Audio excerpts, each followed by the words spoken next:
Hey, Dan Passarelli here. Happy Monday. Another week, and man, what a big week it is. There's almost no news coming out except for one incredibly important piece of news, and that is the Fed announcement. And I want to talk about what to watch for at this Fed announcement. So, leading up to the Fed announcement, we have had a run up for about 6 daily candles in the S&P 500, including getting back to the north side of the 50-day moving average and busting through that 20-day moving average, leading to that follow-through that I suggested. Now, why is the market rallying leading up to the announcement? Well, that's because right now the market is actually factoring in a 63% chance of a 50 basis point hike and only a 37% chance of a 25 basis point hike. That's flip-flopped from a week ago.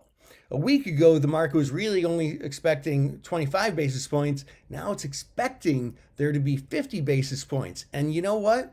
If we don't see a 50 basis point cut, I believe the market is going to sell off sharply. And that's why we have the VIX sitting up at 1714, which is a very elevated level.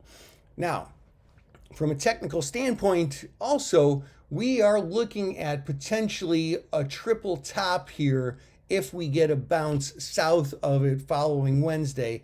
And I think if we don't see 50 basis points, I think that sell-off can be sharp, especially with the triple top setting up here.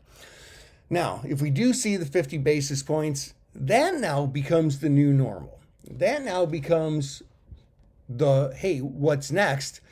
Let's see what's happening. And you know what? We might not even get that big of a rally if we see the 50 basis point hike following this big run up into it and the much higher expectations for that bigger cut. So there's kind of a lot more riding on this Fed announcement than there was just a few days ago. It's a big one. We'll talk more about it as we lead up to it. This is Dan Passarelli, Trade Smart.